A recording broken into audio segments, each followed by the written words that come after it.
দর্শক, সারাদিনের শীর্ষ খবরে আপনাদেরকে স্বাগতম। আজ 18ই মে 2026, রোজ সোমবার, বাংলা 5ই জ্যৈষ্ঠ 1433 বঙ্গাব্দ। জানিয়ে দিচ্ছি আজ সারা দেশে ঘটে যাওয়া শীর্ষ 15টি খবর। চাঁদ দেখা গেছে। ঈদুল আজহা 28 মে।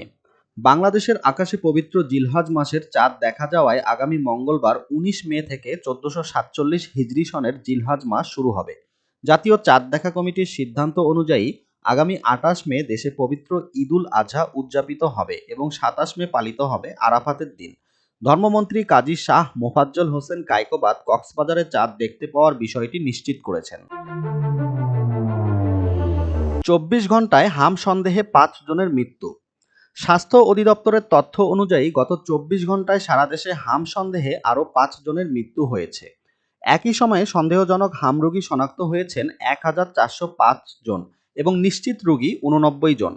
15 মার্চ থেকে 18 মে পর্যন্ত মোট সন্দেহজনক রোগীর সংখ্যা দাঁড়িয়েছে 54,911 জন, যার মধ্যে নিশ্চিত রোগী 7,856 জন। এ পর্যন্ত মোট সন্দেহজনক হাম রোগে মৃত্যু হয়েছে 389 জনের, আর নিশ্চিত হামে মারা গেছেন 75 জন। সারা দেশে ডেঙ্গু আক্রান্ত হয়ে হাসপাতালে ভর্তি 28। স্বাস্থ্য অধিদপ্তর জানিয়েছে গত 24 ঘন্টায় দেশে ডেঙ্গু আক্রান্ত হয়ে কোনো মৃত্যু হয়নি, তবে 28 জন নতুন রোগী বিভিন্ন হাসপাতালে ভর্তি হয়েছেন। আক্রান্তদের মধ্যে বরিশাল, চট্টগ্রাম, ঢাকা ও সিলেট বিভাগের রোগী শনাক্ত হয়েছে। একই সময়ে 45 জন সুস্থ হয়ে হাসপাতাল ছাড়েন। চলতি বছরে এখন পর্যন্ত মোট ডেঙ্গু আক্রান্ত হয়েছেন 2,931 জন এবং মারা গেছেন 5 জন। স্বাস্থ্য অধিদপ্তর জানায় আগের বছরগুলোর তুলনায় ডেঙ্গুর প্রকোপ এখনও উদ্বেগজনক পর্যায়ে রয়েছে। আবারও বাড়ল ফার্নেস অয়েলের দাম। বাংলাদেশ এনার্জি রেগুলেটরি কমিশন দেশে আবারও ফার্নেস অয়েলের দাম বাড়িয়েছে। নতুন সিদ্ধান্ত অনুযায়ী প্রতি লিটার ফার্নেস অয়েলের দাম 18 টাকা 85 পয়সা বৃদ্ধি পেয়ে 113 টাকা 54 পয়সা নির্ধারণ করা হয়েছে, যা সোমবার রাত 12টা থেকে কার্যকর হবে।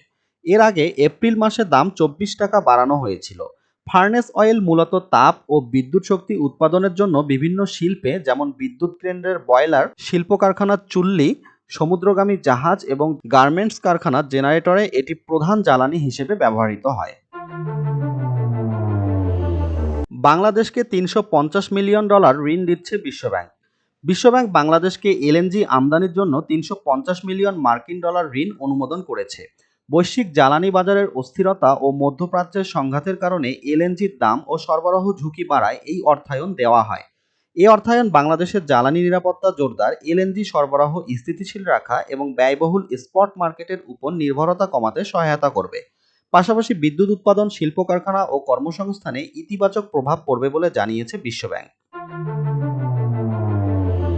4 বছরের মধ্যে ফ্যামিলি কার্ডের আওতায় আসবে 10 কোটি মানুষ। সমাজ কল্যাণমন্ত্রী ডাক্তার এজেডএম জাহিদ হোসেন জানিয়েছেন আগামী অর্থবছর থেকে পর্যায়ক্রমে ফ্যামিলি কার্ড কর্মসূচি চালু করা হবে, যার প্রথম ধাপে 40,20,000 পরিবার অন্তর্ভুক্ত হবে। সরকারের লক্ষ্য 4 বছরে প্রায় 10 কোটি মানুষকে সামাজিক সুরক্ষার আওতায় আনা। এনআইডি, কিউআর কোড ও এনএফসি প্রযুক্তি নির্ভর এই কার্ডের মাধ্যমে বিভিন্ন সামাজিক সেবাও দেওয়া হবে। সাকিব মাশরাফির হত্যা মামলায় সম্পৃক্ততা দেখেন না ইশরাক। মুক্তিযুদ্ধ বিষয়ক প্রতিমন্ত্রী ইশরাক হোসেন মনে করেন সাবেক ক্রিকেট অধিনায়ক সাকিব আল হাসান ও মাশরাফি বিন মুর্তজার বিরুদ্ধে দায়ের করা হত্যা মামলাগুলোতে তাদের সম্পৃক্ততা থাকার সম্ভাবনা কম, তবে অন্য কোনো অভিযোগ থাকলে তা আইনগতভাবে মোকাবেলা করা উচিত বলে মন্তব্য করেন তিনি। ইশরাক বলেন, দেশে ফিরে আইনি ও রাজনৈতিকভাবে পরিস্থিতির মুখোমুখি হওয়া তাদের জন্য ভালো হবে। উল্লেখ্য, সাকিব মাশরাফি দুজনই আওয়ামী লীগের রাজনীতির সঙ্গে সম্পৃক্ত ছিলেন এবং সংসদ সদস্য হিসেবে দায়িত্ব পালন করেছেন। চিকিৎসা শেষে দেশে ফিরলেন রাষ্ট্রপতি শাহাবুদ্দিন। রাষ্ট্রপতি মোহাম্মদ শাহাবুদ্দিন ফলো আপ চিকিৎসা ও স্বাস্থ্য পরীক্ষা শেষে যুক্তরাজ্য থেকে দেশে ফিরেছেন। রোববার সকালে তাকে বহনকারী বিমান ঢাকার হজরত শাহজালাল আন্তর্জাতিক বিমানবন্দরে অবতরণ করে। যুক্তরাজ্যের চিকিৎসাকালে তার হৃদযন্ত্রের ব্লক ধরা পড়লে 12 মে সফলভাবে এনজিওপ্লাস্টি ও স্টেন্ট স্থাপন করা হয়। বর্তমানে তার শারীরিক অবস্থা স্থিতিশীল বলে জানিয়েছে রাষ্ট্রপতির প্রেস উইং। চিকিৎসাধীন অবস্থাতেও তিনি নিয়মিত দাপ্তরিক কার্যক্রম পরিচালনা করেন। কেমব্রিজের রয়্যাল পেপওয়ার্থ হাসপাতালে তার চিকিৎসা সম্পন্ন হয়। 13 দিন 24 ঘন্টা খোলা থাকবে ফিলিং স্টেশন। কোরবানি ঈদ উপলক্ষে যাত্রী ও যানবাহনের যাতায়াত স্বাভাবিক রাখতে সরকার 13 দিন দেশের সব সিএনজি ফিলিং স্টেশন 24 ঘন্টা খোলা রাখার সিদ্ধান্ত নিয়েছে। 21 মে থেকে 2 জুন পর্যন্ত অর্থাৎ ঈদের আগের 7 দিন, ঈদের দিন এবং পরের 5 দিন স্টেশনগুলো সার্বক্ষণিক চালু থাকবে। জ্বালানি ও খনিজ সম্পদ বিভাগ পেট্রোবাংলাকে এ বিষয়ে নির্দেশ দিয়েছে। চট্টগ্রামে জুলাই গ্রাফিটি মুছে ফেলা ইস্যুতে উত্তেজনা। চট্টগ্রাম নগরের টাইগার পাস এলাকায় জুলাই গ্রাফিটি মুছে ফেলা ও পুনরায় অঙ্কনকে কেন্দ্র করে বিএনপি ও জাতীয় নাগরিক পার্টি এনসিপির নেতাকর্মীদের মধ্যে উত্তেজনার সৃষ্টি হয়। বিষয়টি নিয়ে সামাজিক যোগাযোগ মাধ্যমে পাল্টাপাল্টি অভিযোগ ও এলাকায় বাকবিতণ্ডা দেখা দেয়। পরে পুলিশ কয়েকজনকে আটক করলেও ছেড়ে দেয় এবং এলাকায় সভা সমাবেশ নিষিদ্ধ করে। এনসিপির দাবি, জুলাই আন্দোলনের স্মারক গ্রাফিটি মুছে ফেলা হয়েছে, আর বিএনপি এই অভিযোগ অস্বীকার করেছে। সিটি মেয়র বিষয়টি রাজনৈতিক নয় বলে মন্তব্য করেন এবং ভবিষ্যতে নতুন গ্রাফিটি আঁকার ঘোষণা দেন। সিলেট নগরে প্রকাশ্যে 10 লাখ টাকা ছিনতাই। সিলেট নগরের মীরাবাজারে ব্যাংক থেকে টাকা তুলে ফেরার পথে মনিরুল হক চৌধুরী বাপ্পি নামে এক ব্যক্তির 10 লাখ টাকা ছিনতাই হয়েছে। রোববার বিকেলে রূপালী ব্যাংকের পাশেই মোটরসাইকেলে আসা 2 ছিনতাইকারী তার ব্যাগ ছিনিয়ে নেয় বলে অভিযোগ। ভুক্তভোগী জানান, তিনি ভগ্নিপতির টাকা উত্তোলন করে নিয়ে যাওয়ার সময় এ ঘটনা ঘটে। স্থানীয়রা পিছু ধাওয়া করেও ছিনতাইকারীদের ধরতে পারেনি। পুলিশ ঘটনাস্থল পরিদর্শন করে সিসিটিভি ফুটেজ সংগ্রহ করেছে এবং বিষয়টি তদন্ত করছে। চাঁদপুরে মাদকের টাকা না পেয়ে মাকে হত্যা। চাঁদপুর সদর উপজেলার বালিয়া ইউনিয়নে মাদকের টাকার জন্য মা জান্নাত বেগমকে হত্যার অভিযোগ উঠেছে ছেলে মোহাম্মদ রাকিবের বিরুদ্ধে। পরিবারের সদস্যদের দাবি, নেশার টাকা না পেয়ে রাকিব কাঠের টুকরো দিয়ে মায়ের মাথায় আঘাত করে পালিয়ে যায়। পরে সকালে ঘটনাটি ধামাচাপা দিতে অসুস্থ হয়ে মৃত্যুর নাটক সাজানোর চেষ্টা করে। স্থানীয়দের সন্দেহ হলে পুলিশকে খবর দেওয়া হয়।